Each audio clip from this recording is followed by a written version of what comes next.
Hello दोस्तों, नमस्कार। Santoshi IAS में आप सभी का एक बार फिर स्वागत है। आज यहाँ पर स्केलेटन सिस्टम होने वाला है। बहुत इंपॉर्टेंट टॉपिक है। हर बार यहाँ से पूछ लेता है, यहाँ पर कितनी हड्डियां पाई जाती हैं, फ्लेंजा कौन होता है, ये सबसे बड़ी हड्डी कौन सी होती है। तो ये ऐसे टाइप के क्वेश्चन पूछ लिया जाता है। देखिए, यहाँ पर जो मैं पढ़ाता हूँ वो आपको मेनली फोकस होता है आपके पीसीएस एग्जाम, चाहे बीपीएससी हो, चाहे यूपी पीसीएस हो या आईएएस हो, ठीक है। क्योंकि वहीं के सब जो क्वेश्चन होते हैं वो यहाँ पर रखे जाते हैं घटना चक्र में। वहीं के क्वेश्चन ही दिए रहते हैं, ठीक है। तो आपका चलते हैं, देखते हैं जो भी घटना चक्र के आपके फैक्ट हैं उनको हम एक डायग्राम के फॉर्म में आपको समझा देंगे, ताकि आपको आसानी से याद हो सके, ठीक है। हर एक का डायग्राम लिखा गया है, ठीक है। आज आपको पता चलेगा कि किस प्रकार से क्वेश्चन आपके पेपर में पूछे जा रहे हैं, ठीक है। उसी प्रकार से आपको पढ़, देखिए बहुत चीजें होती है पढ़ने के लिए, ठीक है। अगर हम टीथ में ही पढ़े तो बहुत सी चीजें होती हैं, लेकिन जो आपके पेपर में जितना पूछा जाता है उतना ही पढ़िए, ज्यादा ना पढ़िए, क्योंकि एक ही सब्जेक्ट नहीं पढ़ना है, ठीक है। तो चलते हैं, हम शुरू करते हैं। जो जो आपका कोई भी क्वेश्चन होगा आप छूटेगा नहीं। आप इसको करने के बाद अब मैं क्वेश्चन भी करवा दूंगा, वहां पर देख लीजिएगा, और इसके बाद खुद से क्वेश्चन करिएगा, आपका सभी क्वेश्चन हो जाएगा, ठीक है। अब इस पीडीएफ को टेलीग्राम पर मिल पड़ा गया है, वहां पर डाउनलोड कर लीजिएगा, ठीक है। अब चलते हैं, हम शुरू करते हैं। देखिए, आपका जो सीटें, नंबर ऑफ सीटें यूपीपीसीएस में, वो हो सकता है थोड़ी सी बढ़ गई। देखिए, अभी ऑफिशियल नोटिस नहीं आया है, लेकिन जब भी पेपर होगा वो थोड़ी सी सीटें बढ़ के ही आएगी, ठीक है। मतलब लगभग छः, मतलब बोल रहे हैं 900, अगर मैं कम ही मानूं, लगभग 600-700 तक हो सकती है सीटें आपकी इस बार हो। तो आपके पास बहुत अच्छा चांस है इस बार, क्योंकि इतनी सीटें बहुत मुश्किल ही आती है। तो आप सब एक बार तैयारी करते रहिए, अच्छे से तैयारी करते रहिए, और आप अपना सिलेक्शन लीजिए, ठीक है। तो चलते हैं, हम यहाँ पर देखते हैं। अब देखिए, कंकाल व मांसपेशीय तंत्र। अब देखिए, कंकाल और मांसपेशीय तंत्र अगर बोलते हैं तो ये क्या होता है, तो इसमें थोड़ा याद रखिएगा। ये कनेक्टिव टिश्यू से बना होता है। जो आपका मांसपेशीय या कंकाल जो होता है, ये छोटे छोटे कनेक्टिव टिश्यू से बना होता है। किसी जीव के शारीरिक ढांचे का निर्धारण करने वाला तंत्र होता है, और ये कनेक्टिव टिश्यू से बना होता है। ये डिफिनीशन है, याद रखिएगा। अब देखिए, इसका अध्ययन क्या कहलाता है, ठीक है। इसका अध्ययन क्या कहलाता है, ऑस्टियोलॉजी के अंतर्गत ये आता है। क्या, ऑस्टियोलॉजी के अंतर्गत ये आता है। अब देखिए, कंकाल के दो प्रकार होते हैं। कंकाल के दो प्रकार कौन कौन से होते हैं? एक बाह्य कंकाल होता है, एक इंडो स्केलेटन होता है। अब यहीं से इंपॉर्टेंट है, याद रखेंगे, ठीक है। अब देखिए, बाह्य कंकाल क्या होता है। बाह्य कंकाल जो होता है वो, जैसे आप देखते होंगे, आपके नाखून हुआ, बाल हुआ, ये सब, अब रोम हुआ, या आप कछुए के देखते होंगे, ऊपर जो उसका तो वो होता है, वो ऊपरी कवच होता है, वो हुआ। ये सब क्या होता है, बाह्य कंकाल में आता है।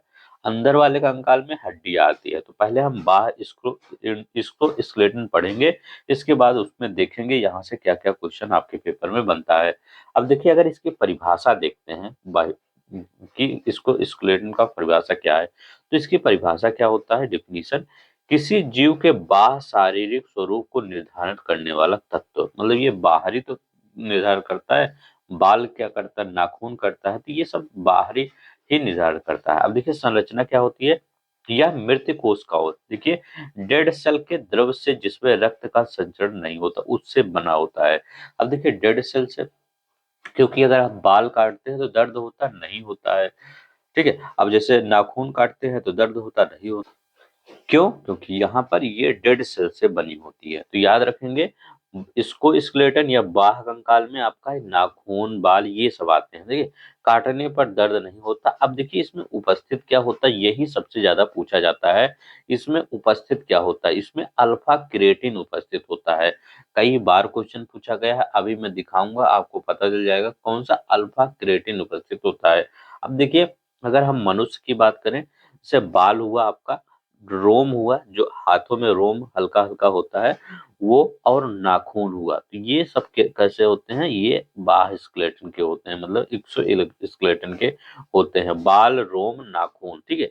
अब देखिए, अगर पक्षियों में देखते हैं, पंख और चोंच। पक्षियों में उनका पंख और चोंच होता है, जो काटने पर दर्द नहीं होता, मतलब इनमें स्केलेटन सिस्टम, स्केलेटन सिस्टम के अंग होते हैं, ठीक है, पंख और चोंच, ठीक है। अब देखिए मछलियों में ऊपरी सल्क, जो ऊपरी सल्क होती है, मछली जो होती है ऊपर ऊपर देखते नहीं, वो सिल्वर कलर का, ठीक है, तो वो होता है, तो ऊपरी सल्क होता है मछलियों में। कछुओं में क्या होता है, कवच होता है, ऊपरी कवच देखते हैं जो कठोर सा होता है, वो होता है। और चौपाए जंतुओं में खुर हुआ, रोम हुआ, सींग हुआ और नख हुआ, तो ये जो खुर जैसे घोड़े में देखते हैं, ये सब में, और या गाय में देखते हैं खुर होता है ना, तो वहां पर भी, और सींग भी होता है, तो ये क्या होता है, ये भी बाह्य कंकाल के उदाहरण है, ठीक है। तो याद रखेंगे विभिन्न जीवों में कौन से, तो ये बाह्य कंकाल जैसे हमारे मतलब मनुष्य जाति में होता है, वैसे सभी जंतुओं में होता है, ठीक है, यहाँ पर याद रखेंगे, ठीक है। तो अभी हमने क्या पढ़ाया, स्कोस्केलेटन बाह्य कंकाल में ये नाखून, बाल, ये रोम, ये सब आता है, ठीक है। अब चलते हैं यहाँ पर देखते हैं अंतः कंकाल की बात करते हैं। अंतः कंकाल की अगर हम बात करते हैं, ये हड्डियों से भरा ढांचा जो शरीर को आकार देता है, इंडोस्केलेटन, ठीक है। ठोस और कठोर संयोजी ऊतक से ये बना होता है, किससे, ठोस और कठोर संयोजी ऊतक से बना होता है। इसका कठोरता का कारण पूछता है, किसके कठोरता का कारण क्या है, इसके कठोरता का कारण क्या है, कैल्शियम और फास्फोरस की उपस्थिति, क्या है, कैल्शियम और फास्फोरस की उपस्थिति इसकी कठोरता का कारण होता है। अब देखिए विशेषता क्या होता है, मजबूती के लिए विटामिन डी, विटामिन डी का रासायनिक नाम कल्सीफेराल होता है, कई बार पूछा जाता है, ठीक है। तो मजबूती के लिए विटामिन डी की आवश्यकता होती है, और इसके विटामिन डी का क्या नाम है, कल्सीफेराल है। तो याद रखेंगे कठोरता का कारण क्या है, कैल्शियम व फास्फोरस की उपस्थित होती है, और विटामिन डी इसको मजबूती प्रदान करता है, जिसका नाम है कल्सीफेरॉल, तो ये याद रखेंगे, ठीक। तो इसमें 3-4 क्वेश्चन यहाँ से बन जाते हैं। चलते हैं अभी देखते हैं यहाँ पर अंतः कंकाल के भाग क्या होते हैं, अभी इसको हम डिटेल में पढ़ेंगे। Axial skeleton system, appendicular skeleton system. Axial में क्या होता है, खोपड़ी होता है, कसूरी दंड, मतलब ये घूमता नहीं है, अब देखिए खोपड़ी इधर उधर घुमाते हैं, कशेरुकी दंड, बीच में जो रीढ़ की हड्डी होती है वो होती है, वर्टिब्रल कॉलम, ठीक है। अब देखिए इसमें कितना होता है, अगर एक्सियल स्केलेटन सिस्टम देखते हैं तो अगर शिशुओं वो वयस्क में देखते हैं तो वयस्क में 80 होता है, और शिशुओं में देखते हैं, बच्चों में देखते हैं तो 87 होता है। हमेशा जो बच्चों में हड्डियों की संख्या होती है वो ज्यादा होती है, और वयस्क में हमेशा कम होती है, ठीक है, तो ये याद रखेंगे। अगर यहाँ पर कुल 126 हड्डियां होती है अपेंडिकुलर स्केलेटन सिस्टम में, ठीक है। अगर अब हम अगर बात करते हैं कि हमारी बॉडी में सबसे ज्यादा क्या पाया जाता है, तो हमारी बॉडी में सबसे ज्यादा क्या पाया जाता है, ऑक्सीजन पाया जाता है 65%, ये पूछा गया है कई बार क्वेश्चन, यूपीपीसीएस मेंस 2014 का क्वेश्चन है कि हमारी बॉडी में सबसे ज्यादा क्या पाया जाता है, ऑक्सीजन पाया जाता है। ऑक्सीजन के बाद दूसरे नंबर पे कार्बन आता है, देखिए हमने डायग्राम बना के बढ़िया समझा दिया है ताकि आपको याद रहे, ठीक है। इस पीडीएफ को डाउनलोड कर लिया करिए ताकि कम समय में आपका रिवीजन हो जाए, ठीक है। अब हाइड्रोजन 9.5% होता है, नाइट्रोजन 3.20% होता है, कैल्शियम कितना होता है, 1.5% होता है, अन्य तत्व क्या होता है 1.3%, और फास्फोरस 1%, ठीक है। तो ये याद रखेंगे, यहाँ पर सब कुछ याद रखेंगे क्योंकि हो सकता है आपका कोई मतलब यहाँ पर ऐसे क्वेश्चन बना ही, अभी मैं दिखाऊंगा कि यहाँ पर मान लीजिए ऑक्सीजन ना देके 2-3 और दे दें, ठीक है। तो सब कुछ याद रख लीजिएगा, पहले पे oxygen, carbon dioxide, hydrogen, nitrogen, calcium और अन्य तत्व 1 दशमलव, फास्फोरस 1% होता है, ठीक है। ये मत सोचिएगा हड्डी बहुत ज्यादा होती है तो ये फास्फोरस बहुत ज्यादा होगा, नहीं, कम ही होता है, ठीक है। तो सबसे ज्यादा ऑक्सीजन होता है। अब देखते हैं यहाँ पर, अब देखिए जो हड्डी होती है यहाँ से क्वेश्चन जो बन जाते हैं वो देखते हैं। अभी मैं एक एक हड्डी दिखाऊंगा कि कहाँ कौन सी किसमें कितनी हड्डियां होती हैं, ठीक है। अब देखिए वयस्क मानव शरीर में कुल 206 अस्थियों का विवरण दिया गया है, कितना, 206 हड्डियां होती हैं। अगर हम हाथ की बात करें, हाथ की बात करें तो यहाँ पर 60 हड्डियां पाई जाती हैं हाथ में, ठीक है। तो अगर हाथ में बात करते हैं तो कितनी है, कित 60 हड्डियां पाई जाती हैं, ठीक है। अब यहाँ देखिए अपर लिम्स है, 60 हड्डियां यहाँ पे दिया है। पैर की बात करें, ठीक है, तो पैर की बात करें तो लोअर लिम्स कितना है, 60 हड्डियां यहाँ भी पाई जाती है, तो देखिए 60 हड्डियां। खोपड़ी में देखिए, खोपड़ी में आपको 28+1, ये एक क्या है, हायोइड सहित जो यहाँ पर जो आपके गले के अंदर एक हड्डी होती है, उसको अगर जोड़ देते हैं तो ये 29 हो जाता है। याद रखेंगे, कहीं कहीं 28 दिया रहता है, अगर ऑप्शन में 29 दिया है तो 29 ही लगाइएगा, क्योंकि उस हड्डी को भी जोड़ा जाता है।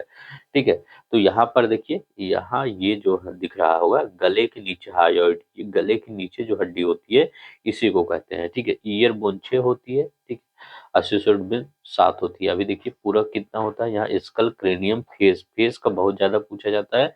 फेस पे कितनी हड्डियां होती है, तो फेस में 14 हड्डियां होती हैं, 14 हड्डियां होती है। अब देखिए, खोपड़ी में कितनी है, 29 होती है, कपाल में 8 होती है, चेहरे में 14 होती है, और ये कितना, कान में कितनी होती है, 6 होती है। तो यही सब मिला के यहाँ बन जाता है। ठीक है, कपाल में 8 होती है, चेहरा बहुत ज्यादा पूछा जाता है, चेहरे में कितनी हड्डियां होती हैं, तो 14 हड्डियां होती हैं, 14 हड्डियां होती हैं चेहरे में। कान में 6 हड्डी होती है। यहाँ पर सबसे छोटी हड्डी स्टेपी बोली जाती है। ठीक है, तो वही सबसे छोटी हड्डी पूछ लिया जाता है कि सबसे छोटी हड्डी कौन सी है। अब देखिए, रीढ़ की हड्डी कौन सी है, तो रीढ़ की हड्डी वयस्क में 26 हड्डियां होती हैं और बच्चे में 33 हड्डियां होती हैं। ठीक है, तो ये यहाँ पर जो मैं पढ़ाता हूँ आपको, यहाँ पर मेनली फोकस आपको यही इसी पर होता है कि जितने भी आपके पीसीएस, लोअर पीसीएस या आपका आरओ या आरओ बीपीएससी, इसी पर फोकस, क्योंकि उसी से रिलेटेड क्वेश्चन होते हैं, उसी से रिलेटेड डायग्राम बनाए जाते हैं, उसी से रिलेटेड हर चीज होती है। अगर उस आप इन सब पीसीएस की या आईएएस की किसी भी तैयारी कर रहे हैं तो ये नोट्स आपके लिए बेस्ट होता है। ठीक है, प्लीज लाइक शेयर सब्सक्राइब कर दिया करिए। अब देखिए, एक बार क्वेश्चन एमपीपीसीएस में पूछा गया था, रिब्स की पसलियों की संख्या कितनी होती है, तो पसलियों की संख्या कितनी होती है, 12 जोड़ी पसलियां होती है, कुल 24 पसलियां होती हैं। ठीक है, तो रिब्स की संख्या कितनी होती है, 12 जोड़ी होती है, जिसमें कुल 24 पसलियां होती है। हाथ में, अंगूठे में 2 होती है, शेष में 3-3 होती है। ठीक है, अब देखते हैं यहाँ पर, अभी मैं मतलब अभी तो यहाँ पढ़ लिए हैं, अभी डिटेल में दिखाऊंगा और कि कहाँ हाथ में, कैसे पैर में होती है। ठीक है, अब देखिए, हायोइड नामक एक और अस्थि मैंडिबल तथा कंठ के जिह्वा के नीचे स्थित होती है। ये पूछा गया था 1994 में। ठीक है, तो यही जोड़ता है यहाँ हायोइड, जो यहाँ पर 28 से 29 हो जाता है, यही जोड़ता है हायोइड। ठीक है, तो इम्पोर्टेंट है, कई बार क्वेश्चन पूछ भी लिया जाता है। अब देखिए, थोड़ा सा मांसपेशियां देखते हैं। देखिए, मांसपेशियों तंत्र मांसपेशियों से निर्मित होता है। जो शरीर में ऊपरी वाला भाग देखेंगे वो मांसपेशियों वाला होता है। उसमें क्या होता है, शरीर को सहारा देना और दृढ़ता और गति देना। तो शरीर को सहारा देने का कार्य भी करता है और दृढ़ता और गति करता है। अब देखिए, बोन मैरो, देखिए, मानव अस्थियों में पाया जाता है bone marrow. Bone marrow RBC का निर्माण होता है और डब्ल्यूबीसी का निर्माण यहीं पर होता है। तो बोन मैरो में आरबीसी और डब्ल्यूबीसी का निर्माण होता है। ठीक है, तो याद रखेंगे। अल्फा क्रिएटिन के बारे में याद रखेंगे, 2014 में पूछा गया था अल्फा क्रिएटिन क्या होता है। तो अल्फा क्रिएटिन एक प्रोटीन है जो त्वचा में उपस्थित होता है, जिसमें सींग, नाखून, खुर, होप्स, बाल इसमें पाए जाते हैं। ठीक है, तो ये कई बार आप पेपर में उठा के देखेंगे, तो कई बार पूछ लिया गया है कि अल्फा क्रिएटिन क्या होता है। तो अल्फा क्रिएटिन हमारे नाखून, बाल, इसी सब में पाया जाता है। देखिए, अगर यहाँ पर हम हाथ में देखते हैं तो हम यहाँ पर फ्लेंजा, याद रखेंगे, ये जो यहाँ पर अंगुली है इसी को फ्लेंजा कहते हैं। तो याद रखिएगा, फ्लेंजे यहाँ पर अंगुली को कहते हैं। इसके बाद जो आपके जो कलाई होती है उसके नीचे वाला ऊपर वाला थोड़ा सा भाग देखेंगे, मेटाकार्पल्स, याद रखेंगे मेटाकार्पल्स। ये नीचे देखेंगे, ये नीचे वाला जो भाग होता है इसको मेटाकार्पल्स बोले जाते हैं, ये हथेली में होता है। ठीक है, और इसके बाद कार्पल्स क्या होता है, ये जो मुड़ता है आपका, जो ये मतलब जो हाथ हल्का, ये जो पंजा होता है, तो ये जो मुड़ता है तो उसको जहां से मुड़ता है वो कार्पल्स बोला जाता है। और यहाँ पर उलना होता है और रेडियस होता है। ठीक है, तो यहाँ पर जो ये बड़ी वाली होता है उलना होता, वो रेडियस होता है, ये हल्का, ये मतलब रेडियस होता है और ये उलना होता है कोहनी की कलाई में। ठीक है, तो कोहनी की कलाई में ये, तो ये याद रखेंगे, फ्लेंजा कौन सा होता है, मेटाकार्पल्स कौन सा होता है। मेटाकार्पल्स आपके जो जहां पर आपका वो रेखा होती है, देखते हैं ये स्ट्रोक को दिखाते हैं आप रेखाओं का, वहीं पर जो हड्डियां होती है उसके पीछे वो मेटाकार्पल्स होती है। और जो जहां पर आप मतलब जैसे रक्षा उच्छा बांधते हैं धागा होगा, वहां पर कार्पल्स होता है, उल्ना उसके नीचे होता है। ठीक है। मानव हाथ में पाए जाने वाली अस्थियों के नाम यही है। ठीक है, अभी देखते हैं यहाँ पर। अब देखिए यहाँ पर जांघ हुआ, अगर मनुष्य के पैर की बात करें, जैसे हाथ में होता है वैसे पैर में भी होता है। ठीक है। अब पैर में अगर हम यहाँ पर देखते हैं, यहाँ पर जो ये टीबिया होता है, टीबिया इसमें जैसे हाथ में भी उसमें था, हाथ में कौन सा था, देखिए यहाँ पर रेडियस था और ये उल्ना था। ऐसे यहाँ पर जो पैर में होता है, एक टीबिया होता है, एक फेबुला होता है। पूछता है कहाँ पर टीबिया होता है, कहाँ पर फेबुला होता है, इसीलिए बता दे रहा हूँ कि हो सकता है कभी पूछ ले। ठीक है। अब देखिए टीबिया क्या है, यहाँ देखिए ये वाली हड्डी जो जा रही है ये टीबिया है, और ये जो पतली वाली हड्डी जा रही है ये क्या है आपका, वो- ये फेबुला है। तो टीबिया और फेबुला याद रखेंगे, ये टीबिया है मोटी वाली और नीचे फेबुला है। अब यहाँ पर देखिए मेटाटार्सल, मेटाटार्सल और टार्सल। तो टार्सल जहां पर ये जुड़ा होता है आपका पूरा पंजा पैर वाला, वही उसी को टार्सल करते हैं। और ये जब यहाँ पर जो होता है ये मेटाटार्सल होता है, और फ्लेंजा नीचे वाली जो अंगुली होती है इसी को फ्लेंजा कहते हैं, जिसे हाथ में फ्लेंजा कहते थे। तो ये याद रखिएगा, कौन सा टीबिया होता है, कौन सा फेबुला होता है। ये कहाँ पर ऐसे पूछ सकता है कि टीबिया फेबुला कहाँ पाए जाते हैं, तो ये घुटने की एड़ी की तक जो मतलब हड्डियां होती हैं वहीं पर टीबिया फेबुला पाया जाता है। पटेला क्या होता है, पटेला तो घुटने में जो यहाँ पर आपका जहाँ लिगामेंट पाया जाता है हड्डियों को जोड़ने वाला, वहीं पर पटेला पाया जाता है। याद रखिएगा पटेला इंपॉर्टेंट है, पटेला यहीं पर पाया जाता है। फीमर, ठीक है, सबसे बड़ी हड्डी जांघों के घुटनों तक होती है फीमर। ठीक है। तो फीमर ये वाला फीमर है, हड्डी है। ठीक है, तो ये याद रखेंगे। ठीक है। पटेला ये जो ये मतलब पूरा एक मतलब उसको ढके रहती है, ऊपर ही ऐसे रहती है। ठीक है। तो कौन कौन सा, फीमर हो गया, पटेला हो गया, टीबिया हो गया, फेबुला हो गया, टार्सल हो गया, मेटाटार्सल, फ्लेंजा। ठीक है, तो ये याद रखेंगे। ठीक है। और देखिए यहाँ पर आर्थोप्लास्टी क्या होता है, आर्थोप्लास्टी शल्य क्रिया द्वारा हड्डी को जोड़ना, हिप जॉइंट रिप्लेसमेंट, ये क्वेश्चन आया हुआ है। हिप जॉइंट आर्थोप्लास्टी क्या होता है, तो ऑप्शन में दिया था हिप जॉइंट रिप्लेसमेंट, याद रखेंगे। शल्य क्रिया द्वारा हड्डी को जोड़ना आर्थोप्लास्टी कहलाता है। अब देखिए मानव दांत। ठीक है, यहाँ पर मानव दांत देखते हैं, ये आपका उसका डाइजेस्टिव सिस्टम का पार्ट है, लेकिन यहाँ भी आपको देखना है। ठीक है। तो हम डाइजेस्टिव सिस्टम में इसको यहाँ पढ़ा देते हैं, इसके बाद डाइजेस्टिव सिस्टम में हम इसको देख लेंगे। ठीक है। अब देखिए मानव दंत प्रणाली। अब यहाँ पर देखते हैं हम क्या, मनुष्य में कुल कितने दांत होते हैं, 32 दांत होते हैं। दूध के दांत पूछा जाता है, दूध के दांत कौन से होते हैं, तो दूध के दांत 20 होते हैं। और अस्थाई दांत कितने होते हैं, अस्थाई दांत 12 होते हैं। जो 2 बार उगने वाले दांत होते हैं वो दूध के दांत होते हैं। अस्थाई जो केवल एक बार उगते हैं वो क्या होते हैं, वो मतलब अस्थाई दांत होते हैं। तो जो केवल एक बार उगते हैं वो अस्थाई दांत होती हैं, और जो दूध के दांत होते हैं वो 20 बार उगते हैं। तो ये दोनों याद रखना पड़ेगा। ठीक है। तो ये जो दूध जैसे बच्चा हो क्या होता है, एक बार मतलब जब जन्म होता है तो एक बार जो दांत उगते हैं वो फिर टूट जाते हैं, फिर नए दांत आते हैं। ठीक है। तो वो 20 दांत होते हैं। अभी देखिए मैं इसमें बता दूंगा तो आपको, ये फिगर आया है तो फिगर में अभी आप देखेंगे कौन सा इंसीजर होता है, कैनाइन प्रीमोलर। इंग्लिश में ही नाम याद रखिएगा, हिंदी में ना याद रखिएगा, क्योंकि इंग्लिश में आपका पूछ लेता है। अब देखिए इंसीजर कृंतक जिसको बोला जाता है, भोजन को काटने का काम में आता है। अब देखिए ये इंसीजर होता कहाँ है। ठीक है। अब देखिए इंसीजर ये होता कहाँ है, ये देखिए यहाँ पर अगर मैं यहाँ पे दिखाऊं आपको, यहाँ पर ये जो आगे का 4 दांत है, 1 2 3 4, इसी को क्या बोला जाता है, इंसीजर। अगर मैं यहाँ पर दिखाता हूँ, ये यहाँ पर देखते हैं 1 2 3 4, ये जो येलो कलर का है ये इंसीजर कहलाता है। ये देखिए फिगर में इसलिए आपके लिए लाया हूँ ताकि आपको याद हो जाए। तो ये 4 आपका येलो कलर का जो दांत है वो इंसीजर होता है। अभी नीचे वाला देख लेंगे, नीचे का ऊपर कॉपी हो जाता है, मतलब 16 जब नीचे हो जाता है तो ऊपर भी 16 हो जाता है। तो 4 दांत ये हो गया क्या है, इंसीजर वाला। ठीक है। अब देखिए रदनक कैनाइन क्या होता है, ये क्या होता है, ये काटने का, भोजन को काटने का कार्य करता है। रदनक क्या होता है, कैनाइन क्या होता है, भोजन को फाड़ने का काम करता है। जैसे आप कोई चीज फाड़ते होंगे, जैसे आप अखरोट लाते हैं तो कभी कभी उसको मतलब दांत से मत खाएगा, क्योंकि वो बहुत कठोर होता है, दांत को टूटने का डर होता है। उसको किसी मतलब किसी और से तोड़ा करिए, ठीक है। अब यहाँ पर देखिए रदनक क्या होता है, कैनाइन फाड़ने का काम क्या होता है। जैसे कोई चीज आप यहीं पर बगल में रखते हैं, जैसे माउथ है उसके बगल में रखते हैं फिर तोड़ते हैं, ठीक है, तो वही होता है कैनाइन, ठीक है।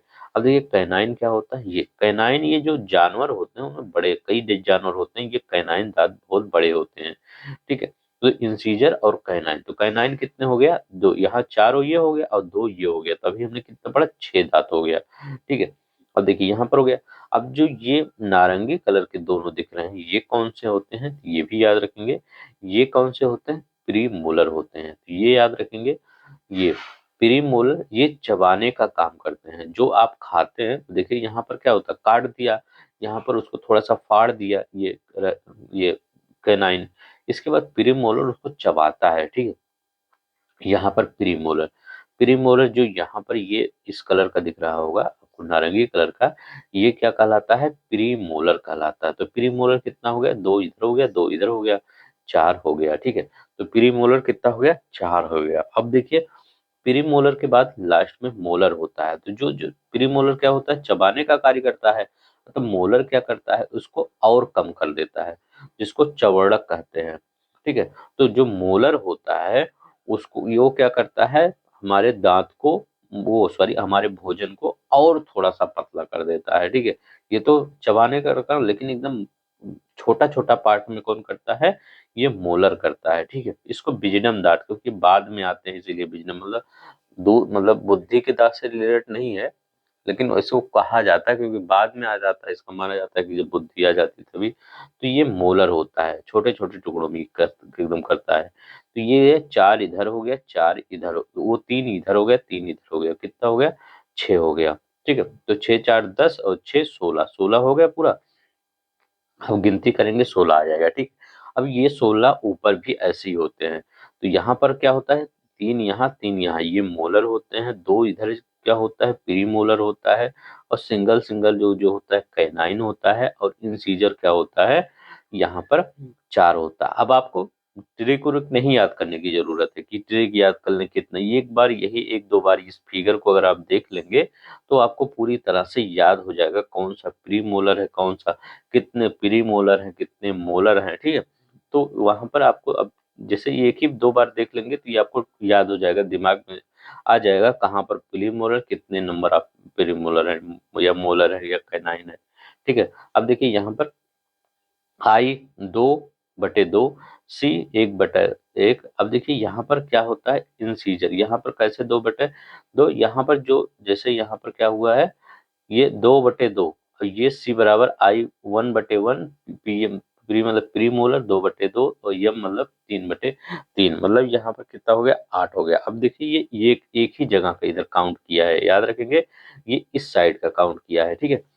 तो यहाँ पर तीन, यहाँ पर कितना है, अगर हम मोलर की बात करें तीन है, तो याद रखिएगा तीन इधर किया है, तो मतलब ये बगल नीचे। और प्री मोलर के यहाँ कितना किया है, देखिए दो मोल किया है, ठीक है, दो। और ये कैनाइन का एक इधर है, ठीक है, तो ये एक इधर कर दिया है, और यहाँ पर कितना किया है, इंसीजर का, तो दो इधर ले लिया है, ठीक है।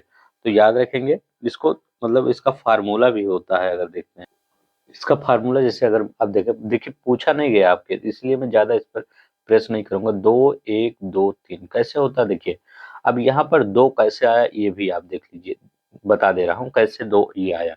अब देखिए यहाँ पर किसका, इंसीजर की बात कर रहा है, ठीक है, मतलब आपका कृंतक की बात कर रहा है कि ये जो आपका भोजन का कार्ड, ये येलो वाला है, तो ये हमेशा क्या होता है, यहाँ पर क्या होता है, चार होता है, तो ठीक है। चार यहाँ पर है तो चार ऊपर भी है, तो कितना हो जाएगा, 8 हो जाएगा। हमेशा इसको चार से अगर डिवाइड कर देंगे तो दो आता है, तो ठीक है, तो याद रखेंगे दो। अब देखिए यहाँ पर इसको रंजक कैनाइन की बात करते हैं, तो यहाँ पर दो यहाँ पर है और दो ऊपर भी है, दो यहाँ दिख रहा है ना, और दो ऊपर वाले में है, तो ये कितना होगा, चार। यहाँ चार से चार डिवाइड कर देंगे तो एक आ जाता है, यही इसीलिए रखा है 2 1 2 3। यहाँ प्री मोलर, यहाँ पर दो है, यहाँ पर दो है, ठीक है। ये जो ये वाला नारंगी वाला दिख रहा है, दो इधर कितना हो गया, 4 और 4 ऊपर हो जाएगा तो 8 हो जाएगा, 8/4 कर देंगे तो कितना हो जाएगा, ये हो जाएगा 2। फिर यहीं पर ये 3 कैसे आया, 3 यहाँ पे है, 3 यहाँ पे है, 6, 6 और 6 और 6 12 हो जाएगा, 12 को यहाँ नीचे 6 है और 6 ऊपर हो जाएगा तो 12 हो जाएगा, 12 को 4 से डिवाइड कर देंगे तो कितना हो जाएगा, 3 हो जाएगा। बस यही है, मतलब ये सब उतना आपके पेपर में नहीं पूछा गया इसलिए। तो कितना हो जाएगा, 16 हो जाता है, ठीक है। तो 8 गुणे 2 बड़ा 16, ये 32 हो जाता है, ठीक है। तो मतलब आप इतना सिर्फ याद करिएगा कितने प्री मोलर होते हैं, कितने मोलर होते हैं, नंबर आप ठीक इसी फिगर से ही याद हो जाएगा, ज्यादा याद नहीं करने हैं, ठीक है। अब देखिए दांतों पर जो परतें जमी होती है, भोजन के कण जो थूक होते हैं, मुख अम्ल और बैक्टीरिया होते हैं, ठीक है। तो ये यूपी पीसीएस मेंस 2004 में क्वेश्चन आया होता है, दांतों पर क्या होता है, कभी कभी परतें जम जाती है, तो वो क्या होता है, वो भोजन के कण होते हैं, थूक होते हैं, मुख होता है, अम्ल बैक्टीरिया, यही सब होते हैं, ठीक है। देखते हैं यहाँ पर, ये क्वेश्चन यहाँ से कई बार क्वेश्चन बोला, मानव हड्डी में पाया जाने वाला सर्वाधिक लवण कौन सा होता है, मतलब सर्वाधिक लवण कौन सा होता है, कैल्शियम फास्फेट सर्वाधिक लवण होता है। अस्थि और दंत का निर्माण मजबूती हेतु किसका किया जाता है, कैल्शियम फास्फोरस और क्लोरीन, ठीक है। तो अगर अस्थि और दांत का निर्माण, देखिए अगर अस्थि का निर्माण किया जाता है तो कैल्शियम फास्फोरस का, और दांत फ्लोरीन, ठीक है। तो याद रखेंगे अस्थि और दांत का निर्माण किया मजबूती के लिए इसका किया जाता है। मानव होते हैं द्विदंती, अर्थात 2 बार दांत निकलते हैं, इसलिए मानव को द्विदंती कहलाता है। अब देखिए मानव शरीर का सबसे दृढ़ भाग कौन सा होता है, इनेमल सबसे दृढ़ भाग होता है, याद रखिएगा इनेमल सबसे दृढ़ भाग होता है मानव शरीर का। मानव शरीर का अधिकतम जल कितना होता है, लगभग 55 से 70% जल होता है मानव शरीर में। अस्थियों में पाए जाने वाला प्रोटीन क्या होता है, ओसीन प्रोटीन अस्थियों में पाया जाता है, ये भी कई बार पूछा गया है। सबसे छोटी हड्डी क्या होती है, तो सबसे छोटी अस्थि स्टेपीज होती है, याद रखेंगे। मानव शरीर की सबसे बड़ी हड्डी क्या होती है, फीमर होती है, जांघ में होती है, ये कान में होती है। मानव शरीर में सबसे छोटी हड्डी जो कान में होती है वो उसको स्टेपीज कहते हैं, लोअर पीसेस में 2 बार आया है। मानव शरीर के सबसे मजबूत मांसपेशियां जबड़े की मांसपेशियां होती हैं, ठीक है। मनुष्य के शरीर में पैर की हड्डी क्या होती है, खोखली होती है, ये भी क्वेश्चन बीपीएससी में यूपीपीसीएस में आया है कि मनुष्य के शरीर में जो हड्डी होती है वो कैसी होती है, वो खोखली होती है, ठीक है। अब चलते हैं नेक्स्ट, देखते हैं यहाँ पर देखिए जल क्या होगा, जल के बारे में अगर हम देखते हैं, जल ये पीसीएस में आपके आया हुआ है, लगभग 65% दिया रहता है। इतने ये मत याद करिएगा कितना, ये नहीं पूछा गया अभी आपके पेपर में, ठीक है, कि लीवर में कितना जल होता है, मसल्स में, बोन में, ये नहीं पूछा गया। सिर्फ हमने लिख दिया है, मतलब यहाँ से एक फोटो लगा दिया है, ठीक है। देखिए हमारे शरीर में अधिकतम भार जल वाटर से बना होता है, जिसमें इसकी काफी मात्रा 55 से 70% होती है, तो कितना भी मतलब यहाँ से वेरी कर सकता है, 55 से 70% मात्रा। जीव तंत्र अधिकांश पदार्थ जल में घुले होते हैं, जैसे कोशिका द्रव होता है, रुधिर प्लाज्मा होता है, और यूरिन होता है, और जो आपका ये स्वेद मतलब आपका पसीना होता है, ठीक है। इसका आधारभूत तरल ही क्या होता है, ये जल होता है, याद रखेंगे इसी से, मतलब जल से ही ये सब बनते हैं, चाहे कोशिका द्रव हो, रुधिर प्लाज्मा, यूरिन, स्वेद, ये सब क्या होते हैं, इसी जल से ही बनते हैं, इसका आधारभूत तरल ही जल होता है, तो लगभग 65% आप याद रखेंगे। अब देखिए यहाँ पर ये आईएएस का क्वेश्चन है, देखिए अगर ब्रेस्ट बोन देखता है तो स्टर्नमन होता है, कॉलर बोन होता है, क्लेविकल होता है, कीप नी कैप होता है, पटेला, पटेला कहाँ अभी हम पढ़े थे, नीचे पैर में पढ़े थे पटेला। शोल्डर क्या ब्लेड क्या बोलते हैं, स्कुपला बोला जाता है, ठीक है। शोल्डर मतलब जहाँ पर ये मतलब जो आपका हाथ के ऊपर का भाग, ठीक है।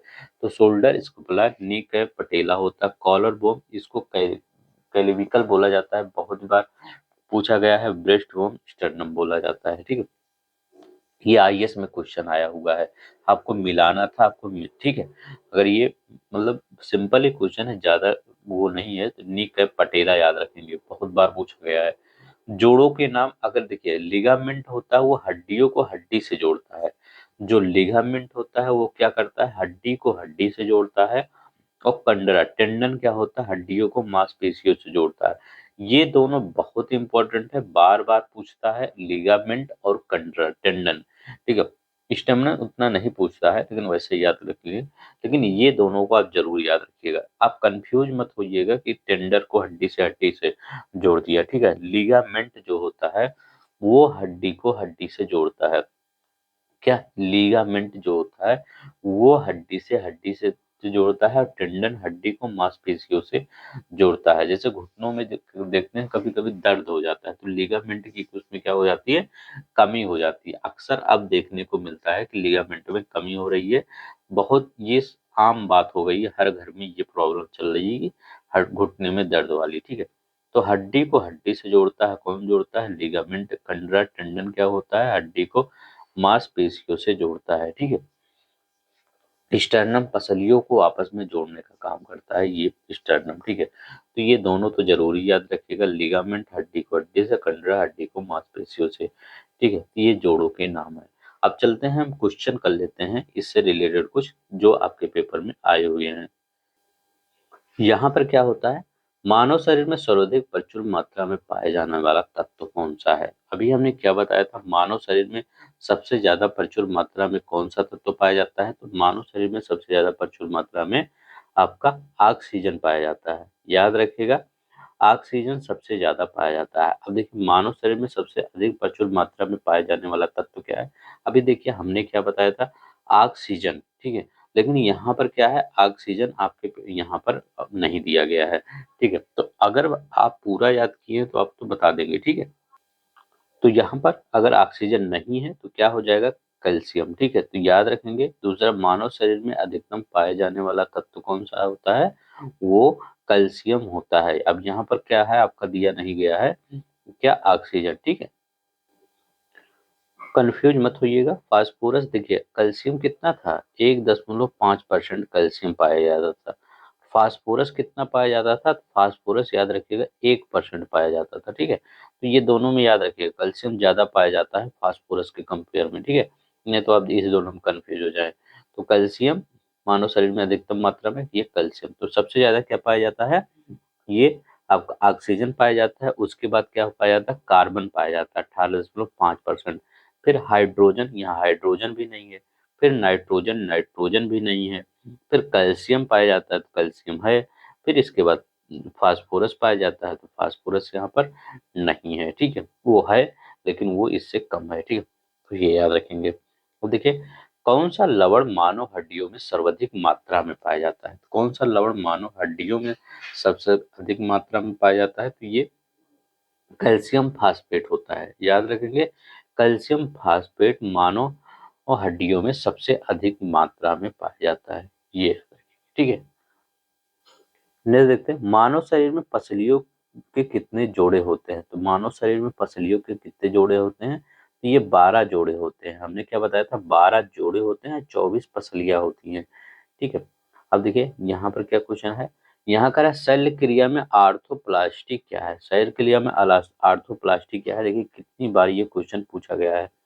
ठीक है, तो हिप जॉइंट रिप्लेसमेंट को आर्थोप्लास्टी, कोहले के जोड़ का प्रतिस्थापन क्या कहलाता है, हिप जॉइंट रिप्लेसमेंट कहलाता है। वेरी मोस्ट इंपॉर्टेंट है, आर्थोप्लास्टी वर्ड याद रखेंगे। ये क्या होता है, हिप जॉइंट रिप्लेसमेंट होता है आर्थोप्लास्टी। अब देखिए, वही क्वेश्चन यहाँ पर पूछा गया था, दांतों पर जमी परतें क्या होती है, भोजन के कण होते हैं, थूक होता है, मुख अम्ल होता है, और बैक्टीरिया होता है, ये जो होती है। ठीक है, नाखून काटते समय दर्द नहीं होता है, क्योंकि नाखून मृत कोशिकाओं के द्रव से बने होते हैं जिसमें रक्त का संचरण नहीं होता है। ठीक है, तो ये वाला पहला वाला आपका सही हो जाएगा, क्योंकि ये डेड सेल से बनी होती है। अब देखिए, अल्फा क्रिएटिन प्रोटीन है, तो अल्फा क्रिएटिन प्रोटीन कैसा प्रोटीन है, मतलब जो उपस्थित होता है, तो अल्फा क्रिएटिन जो प्रोटीन होता है वो कहाँ पर उपस्थित होता है, तो याद रखेंगे वो त्वचा में उपस्थित होता है। ठीक है, अल्फा क्रिएटिन जो प्रोटीन होता है वो त्वचा में उपस्थित होता है। ठीक है, अब देखिए यहाँ पर यही जो क्वेश्चन था आईएएस 2001 में आया था, 2013 में आया था, पूछा जाएगा कि यहाँ पर breast bone, collar bone, knee cap, shoulder blade. ठीक है, तो ये इसमें बताना है आपको कौन सा सही होगा। अब देखिए, कॉलर बोन अभी हमने बताया था, तो कॉलर बोन क्या होता है? तो कॉलर बोन आपका कहाँ पे लगाएंगे? तो कॉलर बोन कहाँ पे लगाएंगे? आप स्टेमनन लगाएंगे, ठीक है। तो याद रखिएगा कहाँ पर, कॉलर में ब्रेस्ट बोन ना, ब्रेस्ट बोन पहले है, ब्रेस्ट बोन कहाँ लगाएंगे? स्टेमनन पे लगाएंगे, याद रखेंगे। कॉलर बोन कहाँ लगाएंगे? तो कॉलर बोन क्या होता है? क्लेविकल, ठीक है, याद रखिएगा। कॉलर बोन क्या होता है? क्लेविकल होता है, तो ये याद रखिए क्लेविकल क्या होता है, कॉलर बोन होता है। नी कैप क्या होता है? तो नी कैप क्या होता है? पटेला होता है, ये इस पे लगा दीजिए। शोल्डर ब्लेड क्या होता है? तो शोल्डर ब्लेड क्या होता है? स्कपुला होता है, ये याद रखिएगा। तो ब्रेस्ट बोन क्या होता है? स्टर्मन होता है, ठीक है। कॉलर बोन को क्या कहते हैं? क्लेविकल कहते हैं, ठीक है। और ये नी कैप को पटेला, ठीक है। और ये शोल्डर ब्लेड को स्कपुला, ये याद रखेंगे। तो बहुत इंपॉर्टेंट है, कौन सा आपका सही हो जाएगा?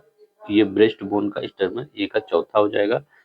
कॉलर बोन का क्लेविकल, बी का पहला हो जाएगा, ठीक है, अभी भी नहीं मिला। नी कैप का सी का दूसरा हो जाएगा, तो याद रखेंगे सी का दूसरा हो जाएगा, तो यही चौथा वाला आपका मिल जाएगा, ठीक। तो आज के लिए बस इतना ही, कम से कम यहाँ तक आपको जितने भी, अब आप जाके क्वेश्चन करिएगा, यहाँ से कहाँ पर वो घटना चक्र लीजिएगा, वहां पर करिएगा। हमने पूरा क्वेश्चन नहीं करवाया, जो थोड़ा सा टफ था वही करवाए हैं, सिंपल क्वेश्चन हमने नहीं करवाया है। तो लगभग आपके जितने भी क्वेश्चन आते हैं पेपर में, बीपीएससी हुआ, पीसीएस हुआ, सब कुछ आपका हो जाएगा, ठीक है। तो आज के लिए बस इतना ही, अपना ख्याल रखिएगा। जय हिंद, जय भारत।